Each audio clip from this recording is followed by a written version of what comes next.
et tous. Bonsoir. Bien, donc commencer cette courte présentation de cette personne, Musidora. Je vais commencer moi rapidement par faire justement un petit bilan historiographique. Sylvika signalait que ce n'était pas le premier ouvrage sur Musidora.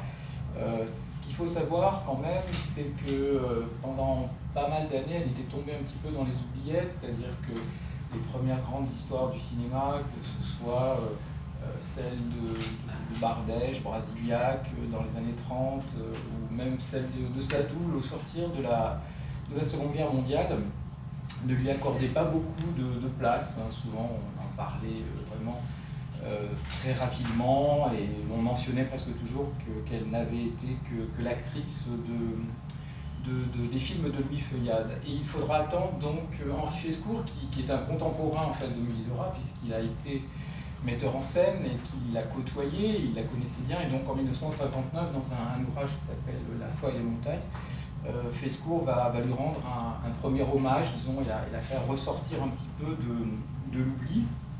Mais c'est vraiment les années 70 qui vont être pour elle absolument déterminantes. Alors elle est déjà morte depuis pas mal de temps, puisqu'elle est morte en 1957, mais il va y avoir plusieurs publications, notamment les textes de Francis Lacassin, qui va jouer vraiment un rôle très très important. Le contre-historien, comme il se définissait lui-même, va contribuer à la redécouverte de pas mal de cinéastes et d'acteurs et d'actrices de l'époque du muet. Et il publie un premier texte sur elle en 1961 qui sera repris, qui a été co-signé à l'époque avec Raymond Bellour, et qui sera repris ensuite en étant développé dans ces super petits fascicules qui ont été ensuite reliés, l'anthologie du cinéma, qui a été publiée à l'époque par l'avant-scène, et voilà, qui va permettre là, pour le coup, de donner des informations très précises sur la carrière de Musidora, non seulement comme actrice, mais aussi comme cinéaste, on y reviendra. Et puis, au cours de cette même décennie, il y a l'ouvrage de Patrick Casals, qui est resté pendant très longtemps l'ouvrage de référence, qui est sorti en 1978. Voilà, donc ces années 70, je reviendrai même après, par rapport à l'image qu'on a gardée, cette image un peu mythique de la muse d'Irma Vep. Cette image va ressurgir de différentes façons au cours des années 70, notamment par le biais de production audiovisuelle. J'en mentionne une ici, parce qu'on pense souvent au film que Patrick Casals a réalisé en 2013, mais il y en avait eu un autre avant, réalisé par Jacques Champreux, qui est le petit-fils de Maurice Champreux, enfin qui était l'arrière-petit-fils de Maurice Champreux, et qui avait un lien avec Louis Feuillade, et qui était lui-même scénariste, réalisateur pour la télévision, et qui va donc réaliser Musidora ou le mythe revisité en 2005. Et puis, ce que je ne vais pas faire un parcours historiographique complet, mais ce que je voudrais quand même mentionner, c'est que dans les années 2000-2010, comme souvent, il va y avoir une sorte de regain d'intérêt pour le cinéma français de cette époque du muet, et par un angle qui, pour le dire vite, est celui un petit peu des études féministes ou des cultural studies. Donc ce sont des travaux qui sont publiés au Canada ou aux États-Unis. Pour Vicky Callahan, c'est le cas, puisque c'est une universitaire de l'université elle était à UCLA au départ, et puis ensuite elle était à Milwaukee, elle enseignait à Milwaukee. Et puis Annette Foster, qui est une universitaire hollandaise, qui publiera également un ouvrage dans lequel elle accordera une place assez importante à l'œuvre de Musidora sous cet angle, donc sous cet angle féministe. J'avais mis deux documents que j'aime bien, enfin trois, vous en verrez un troisième après, qui montrent combien aussi Musidora a joué un rôle, je dirais, dans ce renouvellement historiographique, dans sa redécouverte en quelque sorte. Ce sont des petites lettres qu'elle a envoyées, la première à Georges Sadoul en 1957, et la deuxième à peu près à la même époque à l'historien René Jeanne. En fait, elle était elle-même consciente qu'elle était tombée un peu dans les oubliettes, que les historiens ne s'intéressaient pas trop à ce qu'elle avait fait, donc elle a un peu... elle a contribué à se faire redécouvrir elle-même en leur écrivant et en leur mentionnant parfois un certain nombre, en leur communiquant un certain nombre d'informations Il est vrai que Sadoul en avait déjà eu quelques-unes informations par le biais de la commission de recherche historique à la Cinémathèque française, commission à laquelle Musidora avait contribué à partir de 1943 à côté d'Henri Langlois. Mais voilà, les textes, encore une fois, qui vont vraiment contribuer à cette redécouverte et à enclencher, me semble-t-il, un processus vraiment de recherche sérieuse à partir d'archives, etc. Ce sont vraiment les travaux de Francis Lacassin, dont vous voyez ici une image. Et puis je terminerai voilà, sur une autre image qui est celle de la couverture de notre livre, qui ne prétend pas évidemment à se substituer à tout ce qui a été fait avant, mais comme toujours dans la recherche, voilà, c'est un maillon supplémentaire dans la chaîne, et on espère bien qu'il y en aura d'autres après. Ce n'est que le début, nous l'espérons, de nouvelles recherches qui pourraient être entreprises par de jeunes chercheurs par la suite. Alors on va commencer par le commencement, en quelque sorte, de Jeanne Roch à Musidora, puisque Musidora c'est un pseudonyme. Son vrai nom c'est Jeanne Roch. Vous voyez ici son bulletin de naissance, donc effectivement, Sylvika l'a dit tout à l'heure, elle est née dans le 5e, on va en parler. Elle est née le 23 février 1889, donc sous le nom de Jeanne Roch, et elle est née au 65 rue Claude Bernard, donc effectivement, Musidora, c'est une enfant du 5e, c'est une enfant de la Mouffe, de Mouffetard, et pour tout vous dire, je n'habite pas loin, je passe tous les jours quasiment devant, et je trouve absolument ahurissant qu'il n'y ait pas encore une plaque. J'en ai fait la demande à la maire du 5e qui m'a donné son accord et qui m'a dit qu'il fallait désormais que j'obtienne l'accord du syndic. Donc je suis en train d'essayer d'obtenir l'accord du syndic. Ce sera le sujet de la discussion de la prochaine AG du 65 rue Claude Bernard. Donc peut-être nous aurons bientôt une plaque dans le 5e pour Musidora. 1889, peut-être pour rafraîchir un peu vos esprits et resituer la naissance de Musidora, c'est la même année que la Tour Eiffel, et c'est aussi la même année que la naissance de Charlie Chaplin, et ça Musidora aime bien le dire qu'elle était née la même année que Charlie Chaplin. Alors dans quel milieu est-elle née, sur quel terreau familial a-t-elle poussé? C'est évidemment une question importante pour bien cerner sa construction, sa formation, son tempérament et plus tard ses créations. Pour commencer, je vous présente ses parents, rue Claude Bernard bien sûr. Alors c'est une photo, ils sont déjà un peu âgés, mais c'est la seule photo que j'ai trouvée d'eux ensemble dans le 5e, donc je vous la projette quand même. Et je vous présente à gauche Adèle Clémence Porchaise et à droite Jacques Roch, donc les parents de Musidora. Sa mère, Adèle Clémence Porchaise, est couturière et elle est professeure de couture. Quant à son père, Jacques Roch, il est musicien, il est compositeur et il est professeur, lui aussi, mais de musique. Et il compose d'ailleurs des chansons pour sa fille. Je vous donne à voir à l'écran une composition, une de ses compositions pour sa fille, Dors ma petite Jeanne. Il lui écrit aussi des pièces de théâtre pour son théâtre de marionnettes. Donc vous voyez là un guignol qui a été écrit par Jacques Roch pour Jeanne, et puis les marionnettes de Jeanne Roch qui ont été précieusement conservées par sa famille. Jacques Roch, je voudrais aussi vous préciser que c'est un homme extrêmement bouillonnant, extrêmement engagé, et qui est en constante réflexion pour essayer d'améliorer la vie quotidienne de toutes et tous. Et en 1895, la même année que la naissance du cinématographe, il écrit par exemple L'idéal social, ouvrage dans lequel il réfléchit justement sur ces questions.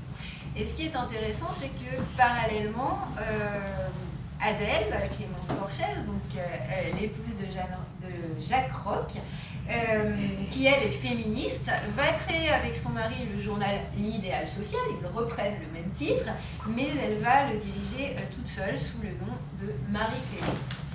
Et si l'on en croit Musidora, sa mère est la première femme, alors j'avoue que je n'ai pas été vérifiée, mais en tout cas c'est l'une des premières femmes, ça c'est sûr, à avoir présenté sa candidature à une élection, et en l'occurrence dans le 5e arrondissement, en 1898.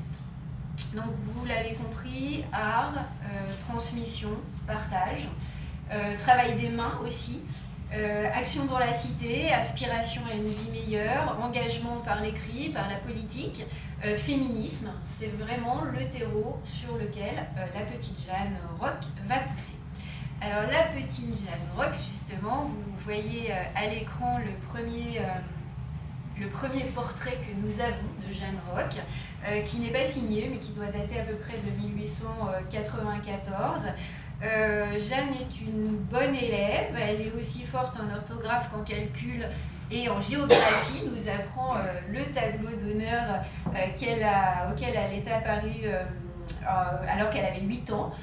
Faut savoir qu'elle est extrêmement douée à l'école, on la surnomme le général, tant elle est efficace, assidue et peut-être aussi un peu expéditive dans sa démarche.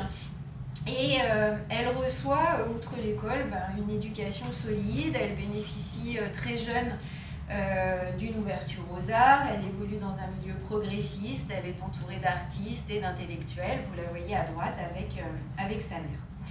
Rappelons peut-être que, évidemment, Musidora naît dans une période qui est décisive pour la modernité, pour la création dans tous les domaines artistiques et techniques, puisqu'elle naît en pleine Belle Époque, une période qui court jusqu'en 1914 et qui a débuté à la fin du XIXe siècle.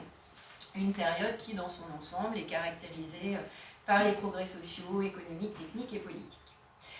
À 8 ans, Jeanne Roch, qui est assez précoce, participe à un concours de dessin, le concours de dessin du Journal, qui est un organe littéraire de tendance républicaine. Et en fait, le concours consiste à illustrer une histoire de Georges Auriol. Cette histoire de Georges Auriol a pour titre « Les 110 sous de Monsieur Boeuf ». Dans le jury, il y a notamment Alphonse Allais. Et donc, à 8 ans, Jeanne Roch participe à ce concours de dessin et... Vous l'avez deviné, vous avez vu à gauche le diplôme. Elle remporte le concours, donc il y a un joli diplôme avec des enluminures végétales très Belle Époque justement. Et 3 dessins de Musidora paraissent, font la une du journal. Alors, nul doute que cette récompense l'a sans doute encouragée, stimulée pour continuer, parce qu'effectivement, ses velléités pour le dessin ne s'arrêtent pas là. Et à l'âge de 12 ans, elle écrit son premier livre avec énormément de dessins. Le titre est Les Aventures de Bella. Elle ne se représente pas en Bella, qui est en haut avec ses boucles blondes et sa jolie robe à volants bleu clair. Elle est en bas avec les grandes nattes brunes et elle se représente en Leda, une fillette pure qui ne s'est jamais regardée dans la glace. Donc ce qu'on peut, quand on lit Les Aventures de Bella, quand on observe les dessins, ce qu'on peut dire, c'est qu'il y a une habileté évidente de la part de Musidora pour la représentation des personnages, vous le voyez déjà sur cette première page, pour leur peinture et pour leur mimique aussi, les visages sont extrêmement expressifs. Cette passion pour le dessin fait que Musidora, très logiquement, veut d'abord se destiner au métier de peintre et de dessinatrice. Elle fréquente assidûment les musées nationaux, vous voyez ici sa carte des musées nationaux, elle reproduit les maîtres, elle reproduit Raphaël par exemple, elle suit des cours de sculpture, les cours de sculpture d'Emmanuel Frémier, elle apprend l'aquarelle et la peinture à l'huile à l'Académie Julian et donc elle travaille, elle s'exerce énormément. Elle est ensuite initiée au théâtre parce qu'elle va suivre des cours de diction, elle va apprendre l'art de dire, elle va apprendre l'art de jouer. Et il y a très tôt chez elle une passion qui va véritablement naître pour le jeu, une sorte de vocation de comédienne qui va se déclarer. Et elle monte sur les planches dès 1908, alors j'ai choisi des théâtres qui étaient proches d'ici, dans les théâtres de Montparnasse, de Grenelle et des Gobelins. Donc vous voyez là très probablement la première pièce dans laquelle elle apparaît, vous la voyez ici, Jeanne Roch, dans le personnage de Démence, dans L'Outrage. Son pseudonyme, Musidora, Jeanne Roch va le trouver dans Fortunio de Théophile Gautier. Je vous ai mis ici l'édition de la petite bibliothèque Charpentier, qui est une édition de 1881. Elle m'intéressait parce qu'en fait, il y a 2 dessins de Théophile Gautier lui-même dans cette édition, dont un dessin de Musidora que vous voyez sur la droite. Sinon, le Fortunio, la date est un petit peu plus ancienne, puisque le roman est déjà paru en feuilleton à partir de 1837. Alors c'est sans doute un ami de la famille, Albert Merat, qui était bibliothécaire, qui était poète, qui lui a donné des cours de diction et qui en fait lui a fait découvrir les poètes parnassiens. Or Gautier, vous le savez, est l'un des précurseurs de ce mouvement dont le slogan est « l'art pour l'art ». Et quand on lit et qu'on relis Fortunio, ce que je vous invite à faire, d'autant plus qu'il est sur Gallica et évidemment dans le domaine public. On a évidemment des descriptions de Musidora et je vous donne quelques extraits. Musidora est la plus piquante des 4 déesses, parce qu'il y a 4 déesses dans Fortunio. Elle appartient au plus haut rang de l'aristocratie de beauté. Et alors, dernier extrait que j'aime beaucoup parce qu'il est quand même assez prémonitoire, Musidora est un vampire d'or et d'argent, buvant les héritages des fils de famille comme un verre de soda water pour se mettre en appétit. Donc je trouve ça, évidemment, on va faire le lien après avec les vampires, mais absolument formidable.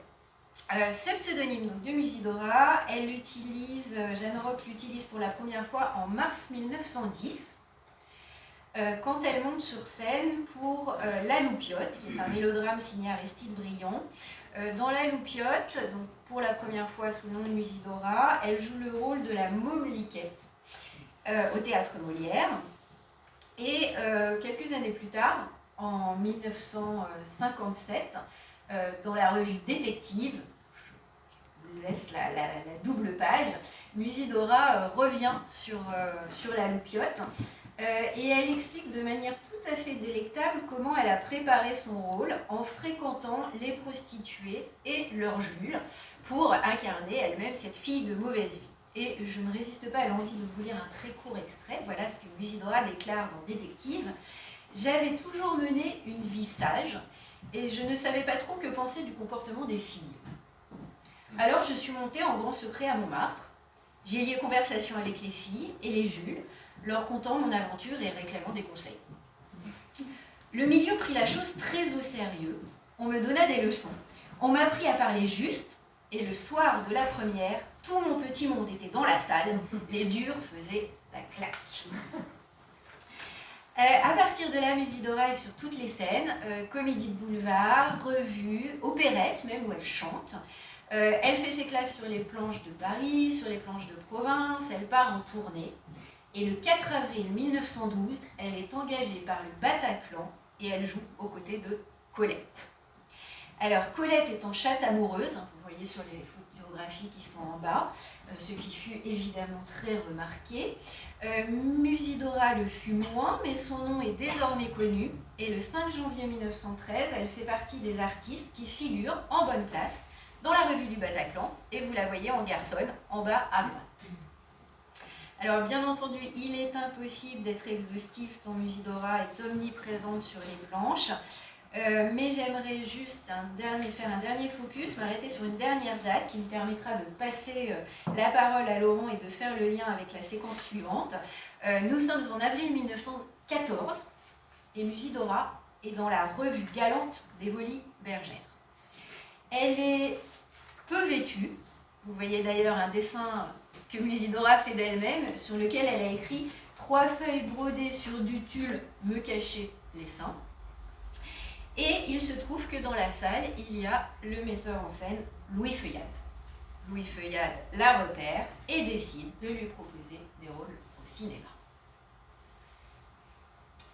Alors voilà, dans cette deuxième partie, on va voir rapidement cette carrière au cinéma qui se décline, pourrait-on dire, de 3 façons.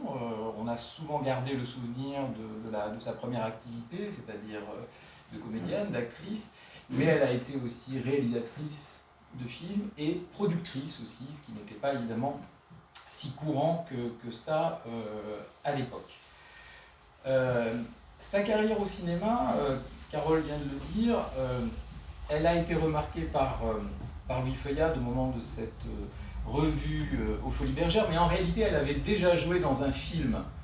On pourrait même dire qu'elle avait déjà une première expérience de cinéma, je n'ai pas le temps d'en parler, mais dans les revues dans lesquelles elle se produisait, c'était assez fréquent à ce moment-là, les revues intégraient des films, des éléments cinématographiques, et donc les acteurs, les actrices des revues étaient déjà habitués à être filmés, et à l'intérieur des revues, il y avait donc des projections de films, et d'ailleurs dans ses archives personnelles, elle raconte à plusieurs reprises à sa mère les petits tournages auxquels elle participe pour différentes revues.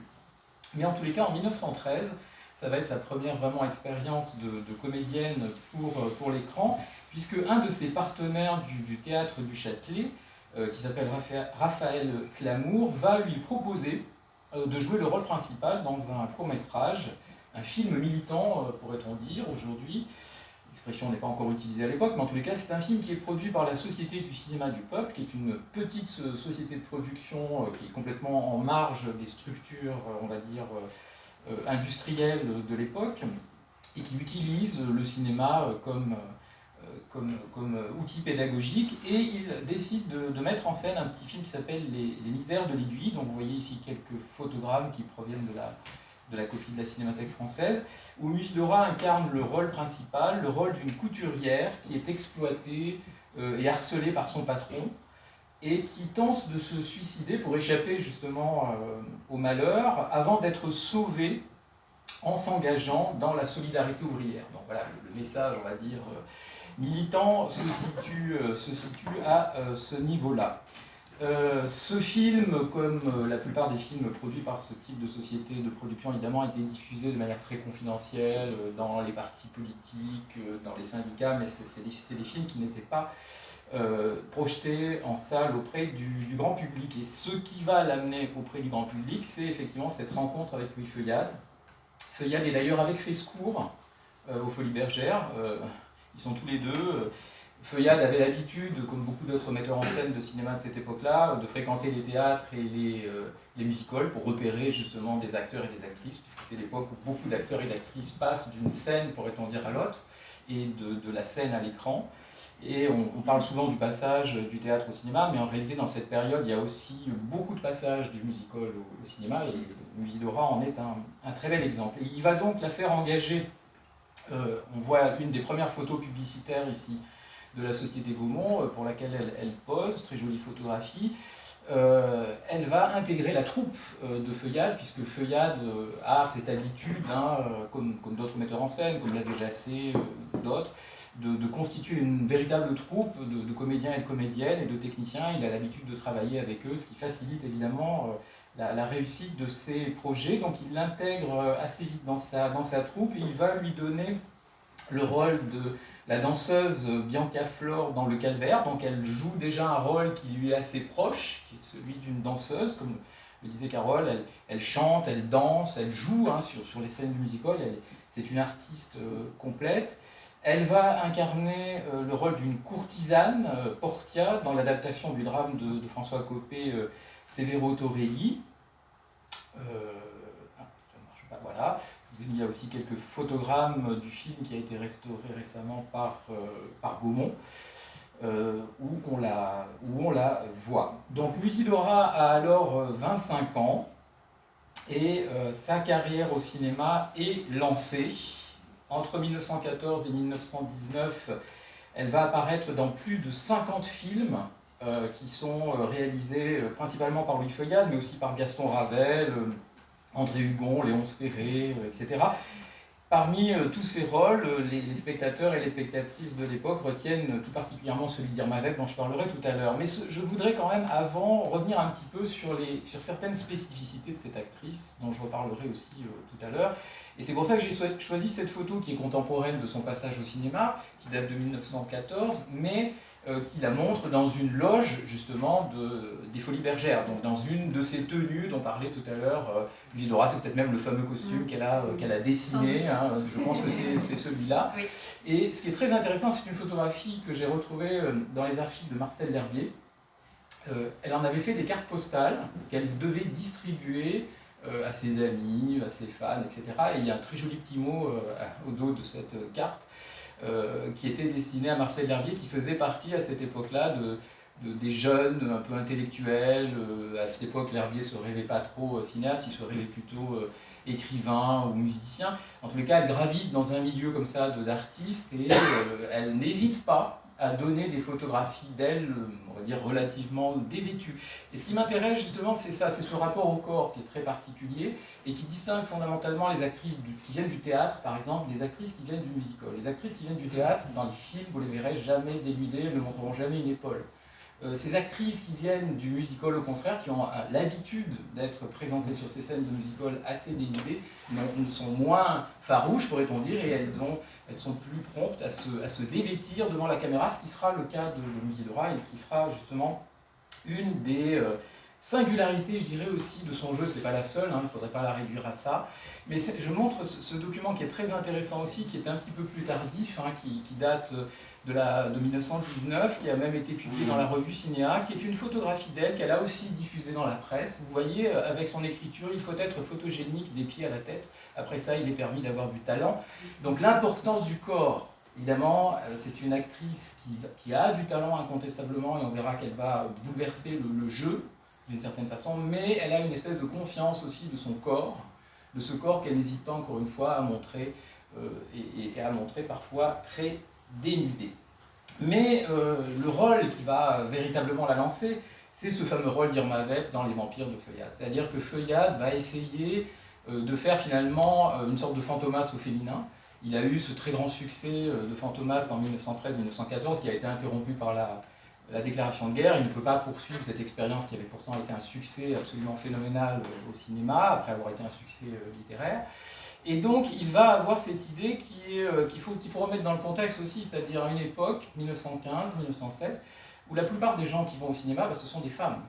C'est-à-dire qu'on est dans un contexte de guerre, la plupart des hommes sont mobilisés, et donc il y a beaucoup de gens dans les cinémas. Il y a beaucoup de femmes, il y a beaucoup de personnes âgées, il y a beaucoup d'enfants. Et donc Feuillade, comme d'autres metteurs en scène de cette époque-là, va privilégier de plus en plus des personnages féminins, des héroïnes féminines.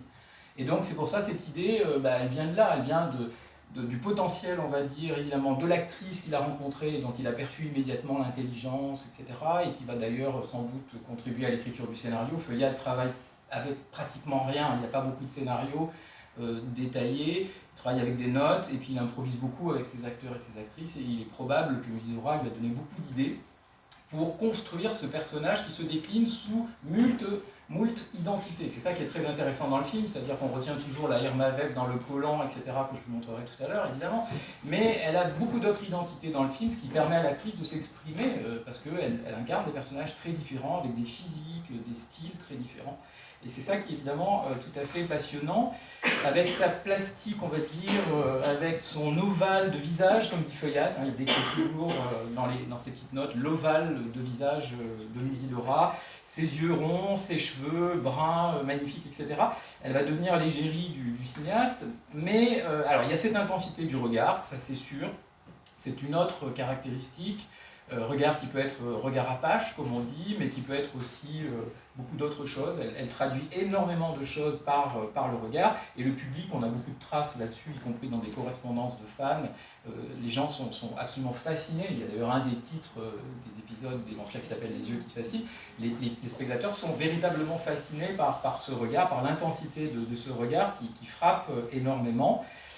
Ses yeux cerclés de noir, avec ce maquillage évidemment très caractéristique. Alors dans cette scène ici, c'est un photogramme de la scène où justement c'est le regard apache, hein, où c'est la fameuse danse des Apaches dans le cabaret malfamé dans lequel elle va se produire. Mais il y a d'autres aspects. Alors, la fameuse tenue de Poiret, ce fameux maillot noir évidemment, qui est très différent de celui que portait Josette Andriot quelques années auparavant dans un autre film à épisode, Protea, où là c'était aussi une héroïne très intéressante, une espionne, etc., mais qui était beaucoup moins sensuelle, et puis voilà, le coton était beaucoup plus épais, on ne voyait pas tellement la peau, alors que là on voyait vraiment la peau.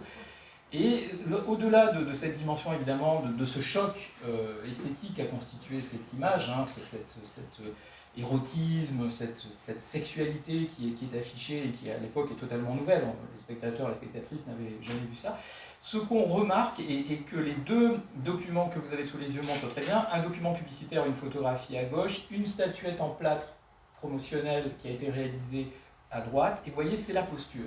Les postures de cette actrice qui prend des poses caractéristiques, les mains sur les hanches, qui a comme ça toute une gestuelle qui accompagne son jeu et qui va aussi beaucoup frapper, hein, les mains sur les hanches par exemple, ce léger renversement de la tête qui traduit une forme d'arrogance, de défi, de bravade. Hein. Elle incarne indéniablement à travers ce personnage, je dirais, une forme d'indépendance et de liberté chez la femme qui est totalement nouvelle à l'écran. En plus, c'est un personnage subversif, évidemment. Hein. J'ai parlé de Fantomas au féminin, parce que c'est une femme gangster, c'est une femme criminelle, donc il y a aussi toute cette dimension subversive qui va séduire, on dit souvent les hommes par son érotisme, mais aussi beaucoup de femmes qui vont se retrouver justement dans l'affirmation de cette personnalité sous les traits de l'actrice. Et ce qui est très intéressant, c'est pour ça que je vous ai mis ce petit document parmi des centaines d'autres, c'est qu'on voit bien dans les articles qui paraissent à l'époque qu'il va y avoir très vite une sorte on pourrait dire de cordon ombilical comme ça entre la scène du musical et l'écran.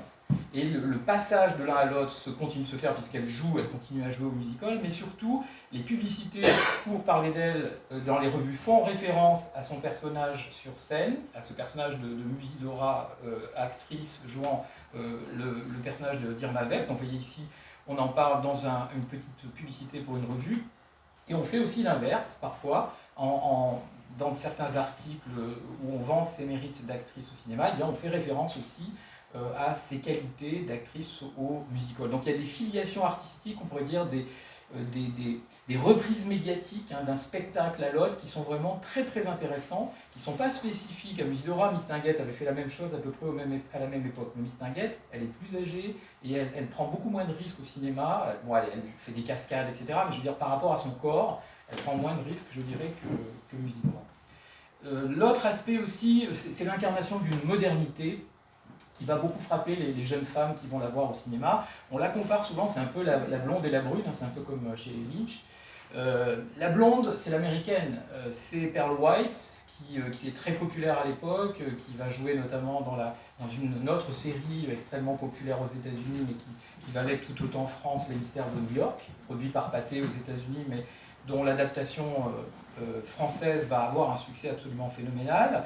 Et la brune, c'est Musidora. Mais la blonde, elle est du bon côté, si je puis dire, elle est du côté de la morale, elle est du côté de la justice, elle est du côté du pouvoir, d'une certaine façon. Elle est issue d'une famille, c'est la fille d'un banquier, etc. Alors que Musidora, c'est la fille du peuple, c'est la fille gangster, et c'est celle qui n'hésite pas à se dénuder et qui tue aussi assez facilement.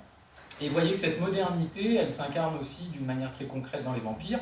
Alors, par des formes de travestissement, elle se travestit en homme, ce qui est quelque chose aussi de très fréquent au musical. Et elle conduit des voitures, voilà, c'est une femme d'action en fait, qui est absolument, qui découvre, que les spectateurs découvrent à ce moment-là. Ce visage, comme je le disais, cette actrice, ce corps va tellement fasciner certains spectateurs et certaines spectatrices qu'elle va recevoir de très nombreuses lettres, ce qu'on appellerait aujourd'hui des lettres de fans, dont on retrouve la trace dans certaines archives. Il y en a une cinquantaine de ces lettres à la Cinémathèque française, mais il y a une collection privée qui a été récemment retrouvée, où on en trouve à peu près 350, qui complète cette première série à la Cinémathèque. Et sur certaines de ces lettres, vous voyez qu'il y a des dessins qui représente justement ce visage ou ce corps de l'actrice qui a tant fasciné les spectateurs ou les spectatrices. Le deuxième film à épisode qui va la mettre en scène et qui est réalisé par Feuillade, c'est Judex. Une des particularités, je n'ai pas le temps évidemment de développer de Judex par rapport aux vampires, c'est qu'il y a le récit se retrouve dans des suppléments illustrés du Petit Parisien, donc les spectateurs là aussi peuvent prolonger leur plaisir en achetant ces suppléments et en découvrant des feuilletons qui reprennent l'histoire qu'ils ont vue sur l'écran.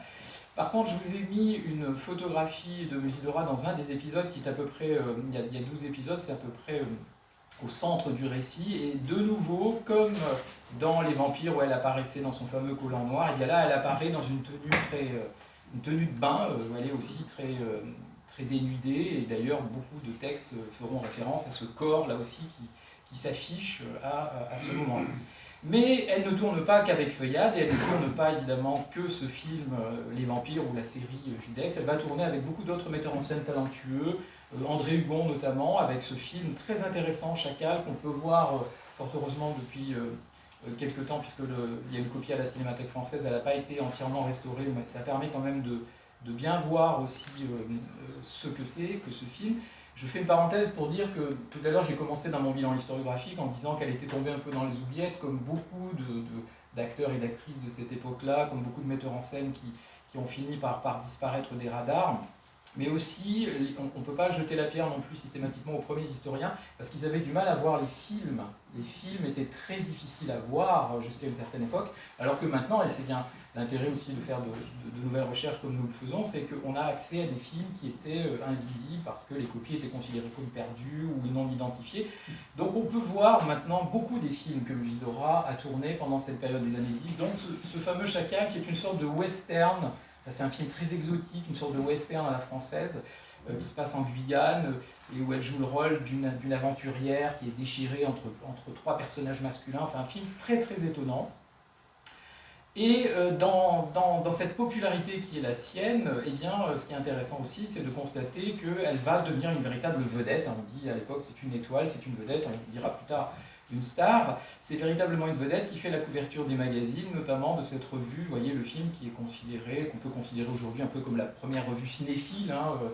C'est un peu l'équivalent, on va dire, des cahiers du cinéma aujourd'hui. C'est une revue dans laquelle va écrire Louis Deluc, Aragon, Colette, justement, dont on parlait. Enfin voilà, un certain nombre d'intellectuels, ils publieront leurs premiers textes critiques. L'autre aspect que je trouve aussi très intéressant dans le... Ah, pardon, je l'ai trouvé tout à l'heure. Que l'on trouve dans les films, dans la filmographie de Musidora, c'est sa dimension comique. C'est-à-dire qu'il y a beaucoup de films où elle est extrêmement drôle. Bon, là aussi, c'est évidemment des choses qu'elle avait expérimentées au musical. Le musical, à l'époque, est souvent quand même un spectacle assez drôle. Et donc, elle a un potentiel comique tout à fait stupéfiant que plusieurs metteurs en scène vont repérer, y compris Feuillade, parce que Feuillade, on le présente toujours comme voilà, le cinéaste des films un peu naturalistes, des mélodrames, des sérials, mais il a fait aussi des films comiques, dont ce film dont je vais vous montrer ici quelques images. C'est un petit montage là aussi à partir d'une copie restaurée par Gaumont.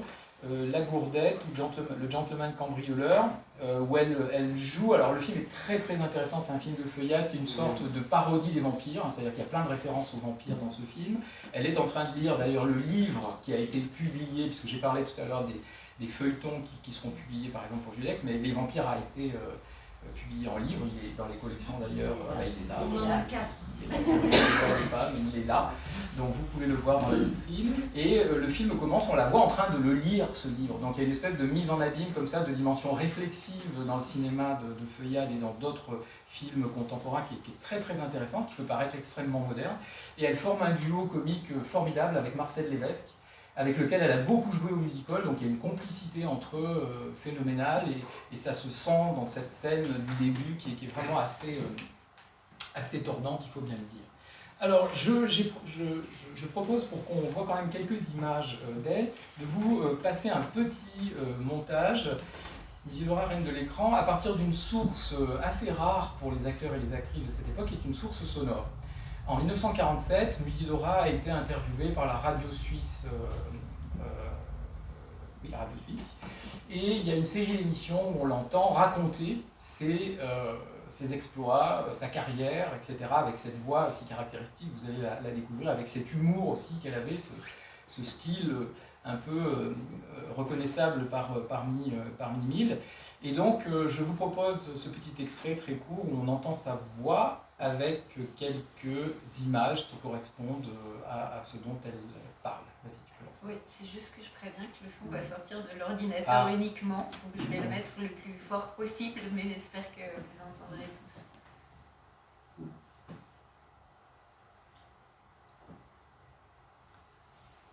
Louis Feuillade, le créateur du film à épisodes. Vous rappelez-vous, ceux qui ont plus de 30 ans, que haletant vous attendiez la suite à la semaine prochaine. Époque merveilleuse, dynamique avant l'heure. Et quel bandit voyait-on? Aux mains de jolis garçons sans scrupules, que de noires actions j'ai dû commettre avec un maillot de soie moins noir, et laissant transparaître un corps de 20 ans bien roulé, si j'en juge par quelques séquences qui ont passé au crible des années. Le film s'appelait Les Vampires. 12 épisodes, 12 mm. L'auteur était le metteur en scène, Louis Feuillade. Georges Merz écrivait le feuilleton. Taillandier éditait en tranches, la tête coupée, la bague qui tue. Le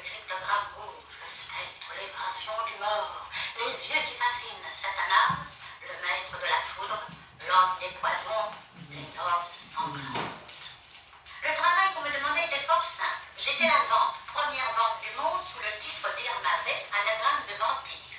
Je n'avais qu'à me laisser tomber d'un toit du 8e étage sur le trottoir du bord de la plage, passer sous un véritable train pourvu de 45 wagons pour le moins, tomber dans une trappe de 2 mètres de haut, bien certainement sur un matelas, recevoir un coup de pistolet chargé à blanc, mais qui blessait néanmoins, sauter d'une auto en marche et me faire écraser sur l'asphalte par une énorme Peugeot, bras et jambes ficelés et sans défense. Tout cela dirigé par la voix encourageante de Feuillade, teintée d'un léger accent du midi pour me faire croire que c'était une blague, sans doute une galéjade. On risquait sa vie tous les jours, mais on s'amusait. Et on la gagnait, cette vie. Quel prix elle prenait à nos yeux. Oui, j'ai bien fait partie de la belle époque. Je terminerai, avant de parler un petit peu de la carrière de Musidora comme cinéaste, en disant qu'elle fait vraiment partie de ces acteurs et de ces actrices dont la carrière va véritablement décoller pendant la Première Guerre mondiale, dans un contexte donc très particulier dont j'ai déjà un petit peu parlé. Et ce qui est vraiment intéressant, je disais qu'elle atteint un statut de vedette tout à fait exceptionnel. On cite souvent, quand on lit un peu les histoires du cinéma, Asta Nielsen, qui est contemporaine de Musidora, et on dit que c'est la première star européenne de l'histoire du cinéma. Il est courant également de lire que Marlène Dietrich ou Marilyn Monroe ont été les premières icônes sexuelles du 7e art, et qu'elles ont été utilisées pour maintenir le moral de l'armée durant la Seconde Guerre mondiale ou durant la guerre du Vietnam. Cependant, quand on examine en détail la carrière de Jeanne Roch, alias Musidora, on voit bien que ce processus d'identification à une actrice sur lequel repose finalement le cinéma populaire hollywoodien, eh bien, était déjà présent en France pendant cette période des années 10.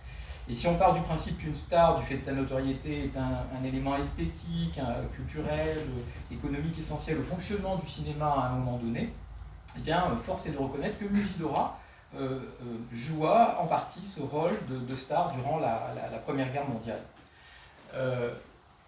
Quelques informations maintenant sur la carrière de Musidora comme réalisatrice. Il y a un film, je le dis tout de suite, qui manque dans cette liste, qui est très important, dont je dirai un mot juste après, qui est pour Don Carlos, qui se situe entre Vicenta et Sol y Sombra, Soleil et Ombre. Donc elle va passer à la réalisation, elle passe de l'autre côté de la caméra, ce qui est aussi quelque chose d'assez rare. Il y a plusieurs actrices qui vont essayer de le faire à cette époque-là sans y réussir pleinement. Je pense à Suzanne Grandet qui va devenir productrice et qui envisageait à un moment donné de faire des films, ou Fabienne Fabrège aussi qui dans la carrière va se poursuivre en Italie. Mais elles ne vont pas vraiment réussir, elles vont faire de la production mais elles ne vont pas faire de réalisation, alors que Musidora va faire les deux. Elle devient productrice à partir de 1918 en fondant sa propre société de production, les films Musidora.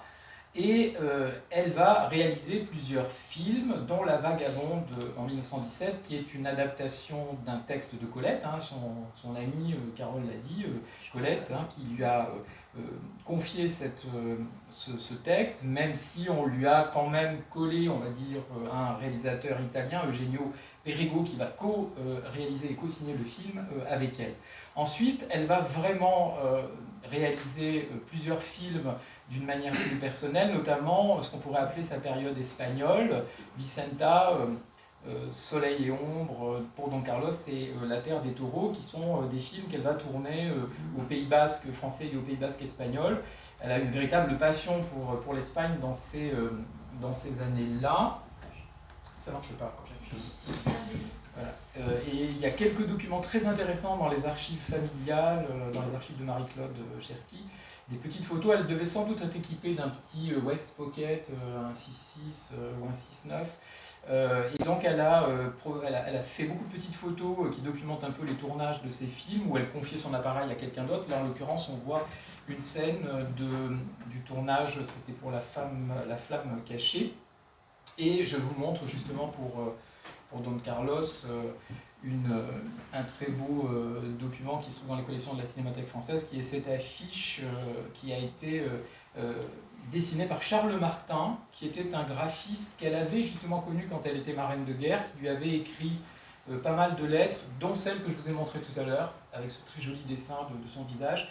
Et donc il lui a fait cette affiche pour son film, pour Don Carlos, en 1920. C'est à toi, Carole. Alors, il n'y a pas que le cinéma dans la vie de Musidora, c'était aussi l'un des objectifs de l'ouvrage, montrer qu'elle n'était pas qu'actrice, que réalisatrice, que productrice, puisqu'elle a créé aussi sa propre société de production. Et on va aborder maintenant la séquence qui concerne la littérature, ses fantômes littéraires et ses écrits très très protéiformes, vous allez le voir. Alors, tout d'abord, je vous précise qu'avec fantôme littéraire, je reprends la jolie expression de Patrick Casals, qui a écrit le premier livre sur Musidora en 1978. Alors, il y a beaucoup de fantômes littéraires chez Musidora, mais je vais me concentrer sur 5 d'entre eux, en l'occurrence 3 hommes et 2 femmes. Pardon. Le premier, je vais passer rapidement dessus, puisqu'on l'a déjà cité, c'est évidemment Théophile Gautier, on l'a évoqué, puisque Jeanne Roch va trouver dans son Fortunio son pseudonyme, en l'occurrence Musidora. Ensuite, elle a déjà été citée également, deuxième fantôme littéraire, évidemment, Colette. Alors Colette, c'est à la fois un fantôme littéraire, mais aussi quelqu'un qui va devenir une proche, une intime, parce que Musidora, évidemment, découvre les écrits de Colette en lisant les Claudines à partir de 1900, alors qu'elle a 11 ans, mais elle va la rencontrer et devenir très proche par la suite. En fait, c'est Willy, l'époux de Colette, qui signe ses livres au début, je ne vais pas revenir sur cette histoire que vous connaissez, qui est un infatigable coureur de jupons et qui, vers 1910-1911, va trouver Musidora parce qu'il veut absolument obtenir un rendez-vous en tête-à-tête avec elle. Alors, je vous précise que Willy a une attirance très prononcée pour les jeunes comédiennes, donc évidemment, ayant vu Musidora sur scène, il va la trouver. Musidora lui réplique alors « J'accepte, mais si vous m'apportez une lettre d'autorisation de votre femme. Je l'admire tellement. » Et Musidora va obtenir cette lettre d'autorisation de Colette, va dîner avec Willy, mais c'est avec Colette qu'elle va développer une vraie relation.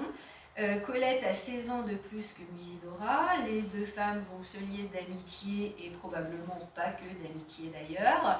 Elles se rapprochent à la faveur de leur expérience commune des planches. On a tout à l'heure abordé ensemble la pièce au Bataclan en 1912 et elles vont collaborer à un certain nombre de pièces, de textes et d'adaptations et de films, et jusqu'à la mort de Colette en 1954, elles vont rester très, très proches et très intimes. Et quand Musidora va être tentée par l'écriture, qu'elle va commencer à s'y exercer, Colette va vraiment l'encourager, et dans une lettre qu'elle lui adresse, une très belle lettre qu'elle lui adresse en 1913, elle lui reconnaît un joli brin de plume.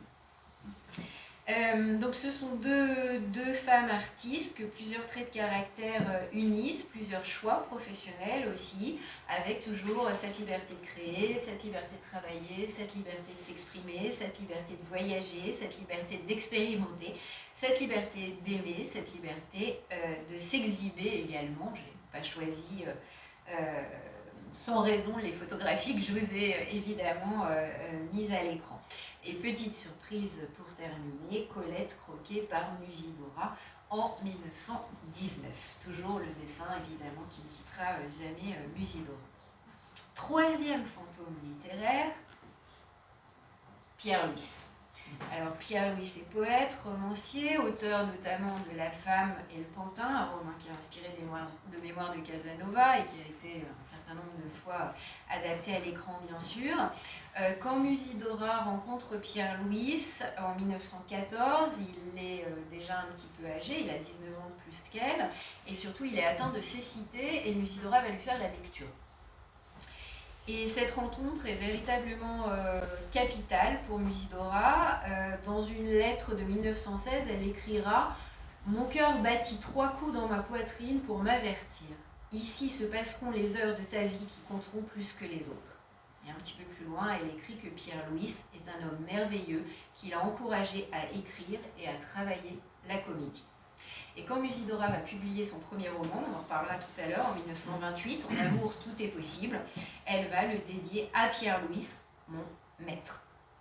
Alors pour Pierre Louis, la compagnie de Musidora, c'est celle évidemment d'une actrice tonique, d'une actrice rafraîchissante, parce que lui est devenu un poète un peu isolé et solitaire, et de plus elle lui fait évidemment la lecture. Alors en 1918, comme elle l'écrit dans cette page manuscrite que je vous montre et qui vous permet de voir aussi l'écriture de Musidora, elle explique qu'il lui offrira son exemplaire de l'édition originale de Fortunio. Ce qui est écrit en bas, je pense que vous le voyez assez bien, ce fut Pierre Louis qui m'offrit, pour me remercier de mes lectures, donc l'édition originale de Fortunio de Théophile Gautier, où j'avais choisi mon nom de scène. Quatrième fantôme littéraire, Pierre Benoît. Il est l'auteur de romans d'aventure, dont l'un qui a rencontré un franc succès en 1919, en l'occurrence l'Atlantide. L'Atlantide a en plus été mis en scène, porté à l'écran par Jacques Feder. Et en fait, c'est Musidora qui va véritablement traquer Pierre Benoît. On dit qu'elle l'a traqué et qu'elle a réussi à obtenir ce qu'elle voulait à coup de charme et de bouteilles de champagne. Et en fait, ce qu'elle veut, c'est obtenir les droits pour Don Carlos, dont Laurent a parlé tout à l'heure. Elle veut l'acheter, elle veut le produire, elle veut l'interpréter, et en l'occurrence, elle va aussi le réaliser en 1920 au Pays Basque. Petite citation de Musidora un peu plus tardive en 1921, Musidora déclarait « Je n'ai pas une ambition, j'en ai 1000 ». Là, c'est l'exemple évidemment complet pour Don Carlos. Et dernier fantôme littéraire, le cinquième, je vous avais promis une seconde femme, c'est George Sand, que vous voyez ici dessiné également par Musidora. Alors évidemment, ce fantôme littéraire, Musidora ne l'a pas connu, puisqu'elle est née 3 ans après le décès de George Sand. Romancière, critique littéraire, écrivaine très très prolifique en romans, en contes, en nouvelles, en pièces de théâtre. George Sand a pris constamment la défense des femmes, elle a prôné la passion, elle a lutté contre les préjugés sexistes et elle a aussi fustigé le mariage. Donc Musidora est à la fois intéressée par l'œuvre et par les prises de position de la femme. Et elle a contacté sa petite fille, Aurore Sand, que vous voyez là encore dessinée par Musidora avec une lettre de Musidora à côté. Et elles se sont liées d'amitié. Et en 1946, Musidora va écrire La vie sentimentale de George Sand, des dialogues en 5 tableaux. Vous voyez la couverture à l'écran avec une dédicace, parce que figurez-vous que quand j'ai acheté ce livre en ligne, je ne savais pas qu'il y avait une dédicace, et quand je l'ai reçu et que je l'ai ouvert, quelle n'a pas été ma surprise de voir qu'il y avait une dédicace de Musidora, hommage de la rampe, dans l'ouvrage. Dans cet ouvrage, il y a de très belles lettrines de Musidora, donc tout est toujours, encore une fois, mêlé. Hein. Je vous en montre une ici à l'écran. Et cet ouvrage est dédié à Colette, puisque Musidora écrit « J'offre ces pages à Colette avec toute ma ferveur ». Avec Colette, je boucle la boucle. Avec l'écriture, j'en viens naturellement à Musidora écrivaine, puisqu'elle va à son tour se mettre à écrire. Alors, toute sa vie, elle a été ce qu'on pourrait appeler une femme de lettres. Elle a eu une correspondance très dense avec Colette, avec Pierre Louis, avec Louis Feuillade, entre autres. Hein. Elle a aussi écrit sur le cinéma et pour le cinéma, c'est-à-dire qu'elle a écrit des critiques cinématographiques, et puis elle a écrit des scénarios pour le cinéma. Et elle a été l'auteur d'une production à proprement parler littéraire, auteur dramatique, auteur de nouvelles, auteur de contes, auteur de romans, auteur de chansons, auteur de poèmes. Il y a un recueil de poèmes dont je vais vous parler, qui est le seul à ma connaissance. Et en tout cas, entre 1917 et 1952, Musidora a composé une trentaine de pièces, seule ou avec plusieurs co-auteurs, pantomime, opérette, comédie, scénette, drame, adaptation de fables, dialogue. Et je vous montre ici des images qui me semblent refléter le nombre et la variété de ces écrits qui donnent un peu le tournis, et ce sont les malles, les pochettes, dans lesquelles sont rangés encore bon nombre de ces textes, et auxquels Marie-Claude Cherki, qui a co-dirigé l'ouvrage avec nous, nous a donné accès, puisqu'il se trouve que Marie-Claude Cherki est aussi la petite nièce de Musidora. Donc nous avons pu travailler dans tous ces documents. Impossible de les éclairer tous, évidemment, je vais vous proposer quelques focus. Le premier focus, le maillot noir. Alors, il y a le film dont Laurent a parlé. Cette pièce, c'est une pièce que Musidora a coécrite et dans laquelle, en 1917, 2 ans après Les Vampires, elle utilise son image cinématographique parce qu'elle enfile sur scène son fameux collant de soie noire. Et pourquoi j'ai choisi de vous en parler? C'est parce qu'en fait, lors de la première représentation du maillot noir, il y a un spectateur qui s'appelle André Breton, qui est complètement fasciné par Musidora, et qui va lui offrir des roses et lui offrir une lettre enflammée, puisque le surréaliste en herbe a, dès 1915, eu une passion pour cette actrice. Le lien entre le théâtre et le cinéma, on le retrouve aussi très fréquemment de manière un peu novatrice avec des créations hybrides. Laurent en a parlé également tout à l'heure, c'est-à-dire des spectacles qui vont être composés de parties films et de parties scènes. Donc là, je vous ai montré mis un autre manuscrit où vous voyez partie tournée, partie film, partie scène. Donc c'est ces spectacles un peu hybrides où effectivement l'image va se mêler à la représentation théâtrale. Et puis après 1914, Musidora va se consacrer à l'écriture de contes et de nouvelles et elle va en publier beaucoup dans des périodiques, dans Fantasio, dans Ève, dans L'Éclaireur, et on a à peu près dénombré une trentaine de nouvelles. Ce qui est intéressant, c'est que dans ces nouvelles qu'elle publie dans la presse, elle situe ces nouvelles souvent dans deux milieux qu'elle connaît très bien, en l'occurrence le monde du musical et le monde du cinéma. Et puis, entre décembre 1928 et janvier 1929, dans Commedia, Musidora publie un feuilleton, Arlequin et Arabella, le récit d'un amour. Et en 1929, c'est ce feuilleton, Arlequin et Arabella, qui va devenir le premier roman de Musidora.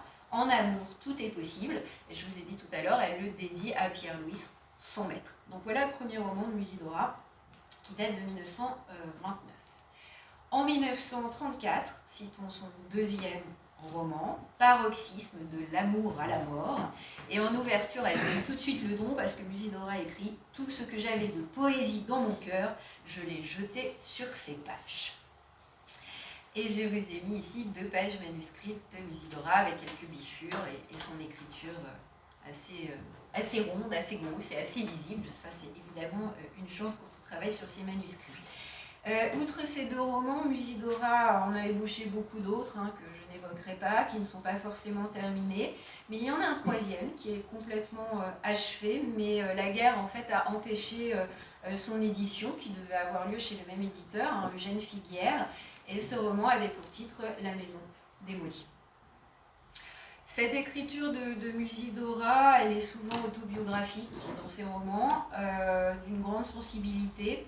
Elle va évoquer fréquemment ses amours, ses déceptions amoureuses, sa souffrance, sa vie de couple, d'une manière assez crue, assez sincère et encore une fois très très sensible. Son écriture se place aussi du côté de la chanson. Donc à la SACEM sont enregistrées 14 chansons de Musidora.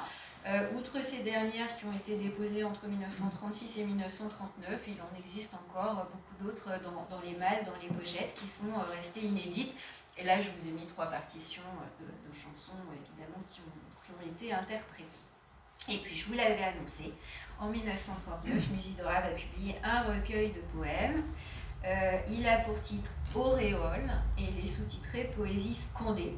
Et à cette occasion, elle affirme, non sans humour et quand même avec humilité aussi, « Je me déclare apprenti poète, ayant contemplé par les nuits claires les rayons de lune, mes yeux furent éblouis. De cet éblouissement, j'ai gardé toutes les auréoles. » Et pour terminer, je ne voulais pas faire l'impasse sur les contes d'Uzaz. Alors, il faut que je vous en dise un petit peu plus et notamment que je vous apporte quelques informations biographiques. Musidora s'est mariée en 1927 au docteur Clément Marot, dont elle s'est séparée en 1942 et dont elle a divorcé en 1944. Et le 7 octobre 1929, 2 ans après son mariage, alors qu'elle est âgée de 40 ans, Musidora a un fils qui s'appelle Clément Marot et qu'on surnomme Zazou ou le Zaz. Au fur et à mesure, tout s'éclaire. Et Musidora décide de lui écrire un livre dont il est le protagoniste principal.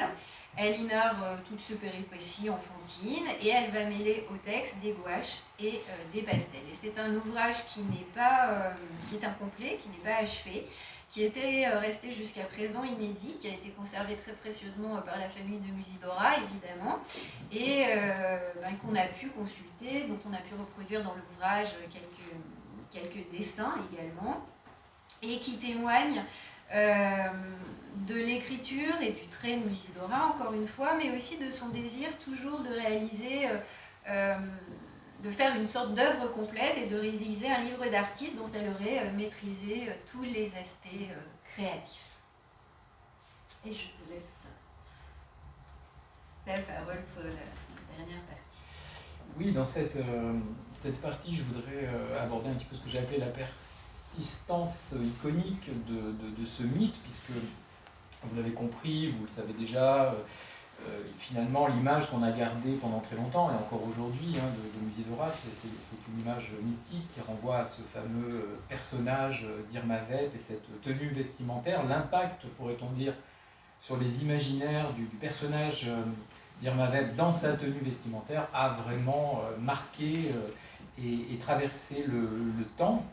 Mais ce qu'il faut rappeler, peut-être pour comprendre un petit peu comment les choses se sont passées, c'est que finalement il y a eu une stratégie déjà promotionnelle à l'époque même des vampires et puis au cours des années suivantes, extrêmement importante. C'est-à-dire que Léon Gaumont avait très bien compris, j'ai dit tout à l'heure que Feuillade avait perçu l'intelligence de Musidora immédiatement, il en avait fait plus qu'une simple actrice, il en avait fait une sorte de complice, et sans doute qu'elle était même un peu son amie, la correspondance qu'ils ont eue le prouve. Mais Léon Gaumont, qui était quand même un homme d'affaires aussi, comme Charles Pathé, assez très intelligent, très perspicace, a tout de suite vu l'intérêt qu'il y avait à utiliser les dessins de Musidora, c'est-à-dire les autoportraits qu'elle faisait d'elle et les dessins qu'elle pouvait faire également de d'autres acteurs ou de d'autres actrices de la firme Gaumont. Et donc ces dessins ont été très vite publiés dans les programmes de Gaumont, et des affiches aussi ont été réalisées parfois avec les dessins réalisés par Musidora. Donc il y a toute une dimension iconique, je dirais, qui est très très intéressante, qui résulte finalement aussi de ces dessins qui ont été faits, alors, soit par Musidora elle-même, ici vous en avez un à gauche, qui deviendra presque d'ailleurs un logo, faut bien le dire, c'est-à-dire que Musidora sous les traits d'Irmavep, cette criminelle au collant noir, va être érigée très vite en icône païenne, on pourrait dire un peu de la Première Guerre mondiale, ça devient une sorte comme ça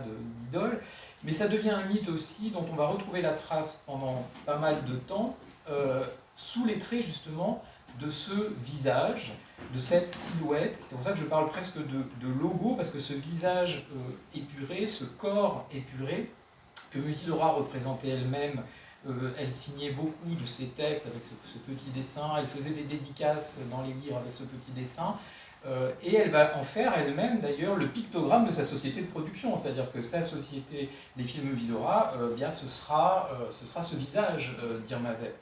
Et en 1920, il va y avoir cette affiche aussi extraordinaire, cette lithographie de Guy Arnoux, qui se focalise sur le visage, ce fameux visage ovale dont parlait si souvent Feuillade avec ses yeux noirs. Là aussi, ça va inscrire, il y a une dimension graphique qui est très moderne, et qui fait que même encore aujourd'hui, on a fait la couverture du livre avec ce dessin d'Arnoux, il y a une modernité absolument incroyable.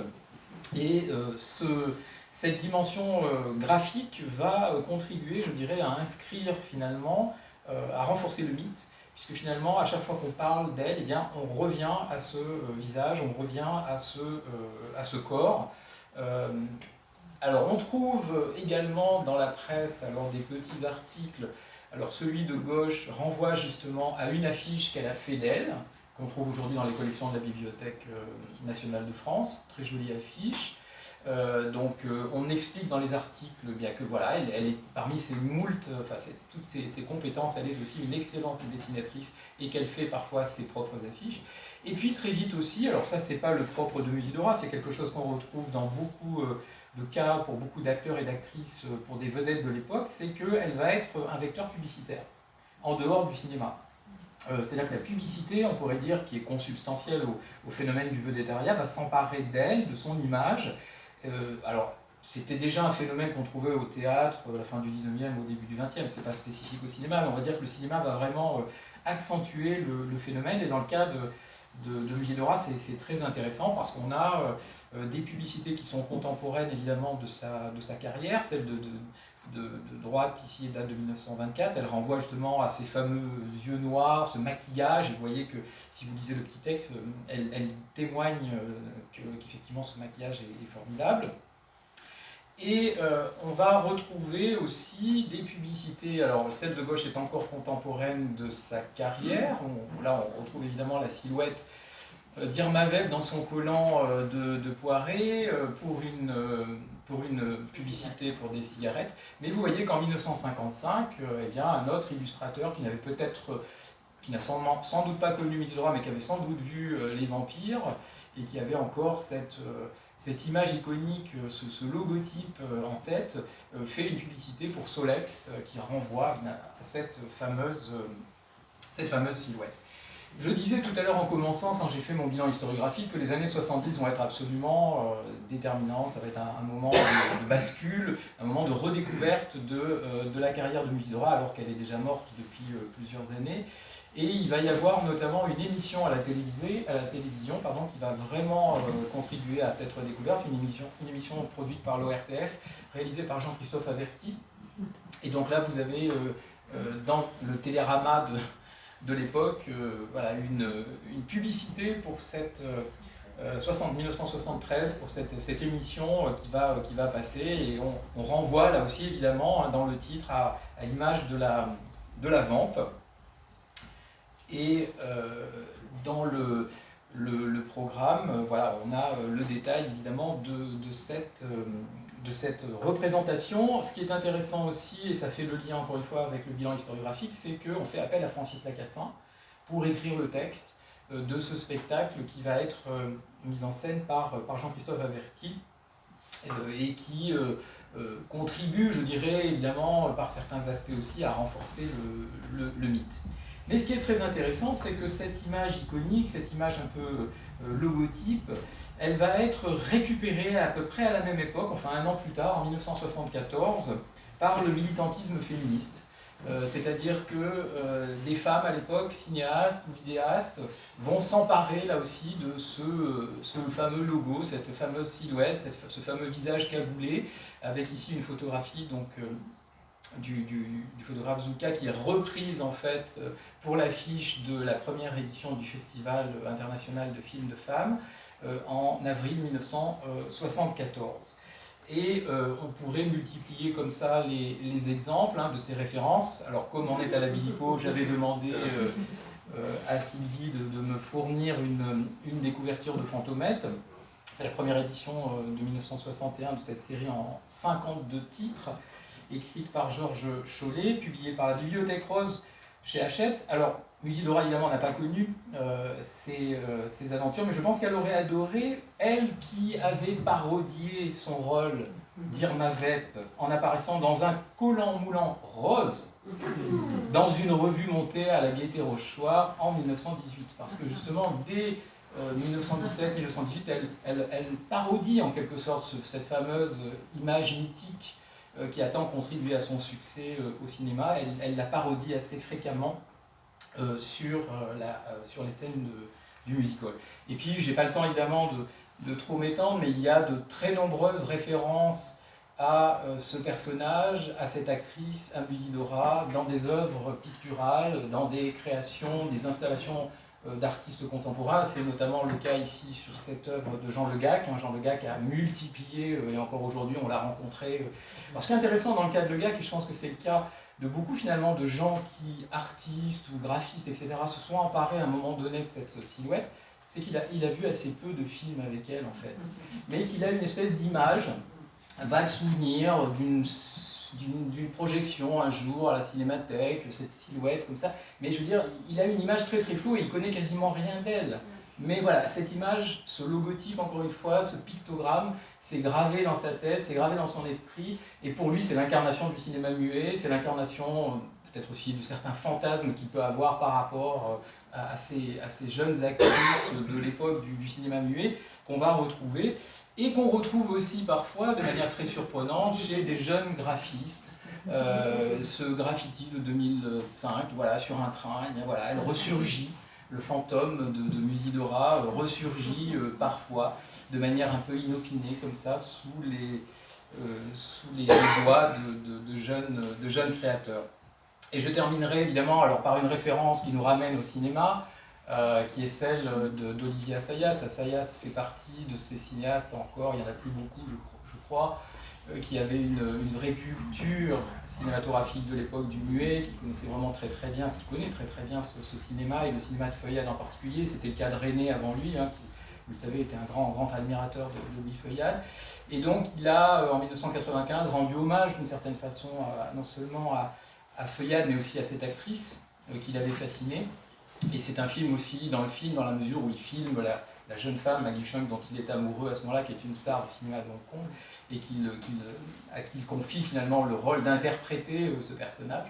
Donc c'est un film aussi à tiroir qui est très intéressant, et donc c'est une référence évidemment dont il est question dans le livre, puisqu'il y a un texte de Sébastien Rongier qui est consacré à cette réincarnation de Musidora en 1995 sous les traits de Maggie Cheung. Je voulais juste vous montrer aussi, parce que c'est vrai que Jean Le Gall a une véritable passion pour Musidora, et qu'en fait il nous a offert un inédit de Musidora pour l'ouvrage. Donc il y a beaucoup aussi de reproductions de son travail, et notamment voilà, celui-ci, qui ne pouvait pas tous les montrer, mais qui nous a offert pour l'ouvrage. Pour terminer, je vous propose de ne jamais en finir avec Musidora. Vous l'avez compris, c'est une figure majeure du cinéma muet, mais au-delà, c'est une artiste complète, une femme passionnée qui a considérablement oxygéné l'art et la vie de son époque.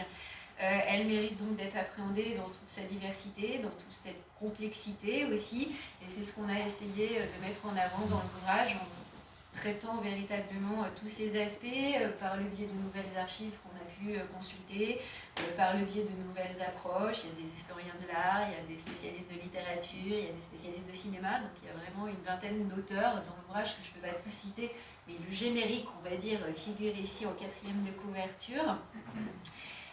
Donc de nouvelles découvertes pour donner une image plus complète et plus juste de Musidora. Et en guise de prolongement, encore une fois pour ne jamais en finir avec Musidora, je me permets, on a eu le même avis sur la série, donc nous permettons de vous parler, de vous conseiller la série Irma Vep, qui est actuellement projetée à la Cinémathèque française sur OCS, qui est projetée à la Cinémathèque française samedi et dimanche, 4 épisodes samedi, 4 épisodes dimanche. Qui est une série réalisée par Olivier Assayas, justement, qui est un remake d'Irma Vep, dont Laurent vient de vous parler de 1996, donc 8 épisodes, une mini-série, avec Alicia Vikander, que vous voyez à l'écran, Kristen Stewart, Vincent Mayken, Jade Balidar, parce que c'est une coproduction franco-américaine, donc il y a des acteurs français et américains. À mon sens, c'est une série extrêmement réussie, vertigineuse de mise en abîme, drôle, corrosive, jouant avec la frontière très ténue existant entre la vie et l'art. Donc je vous invite fortement à la visionner. Et donc on a juste cette projection, ces 2 projections samedi et dimanche si vous le souhaitez à la Cinémathèque française. Si vous ne pouvez pas vous y rendre, elle est visible sur OCS. Petite astuce, vous pouvez vous abonner 1 mois, ça coûte 10 €. Vous arrêtez votre abonnement et ça vous permet de voir la série. La bibliographie que nous avons réduite évidemment pour qu'elle tienne en une diapositive et qui est très sélective. Bon, l'article de Lacassin, bien sûr, dont Laurent a beaucoup parlé en novembre 1970. Le premier ouvrage de Patrick Casals, Musidora, la 10e muse, donc qui date de 1978. Les 2 documentaires qui ont été évoqués, donc celui de Casals, mais aussi celui de Jacques et Jérôme Champreux, qui datait de 2006.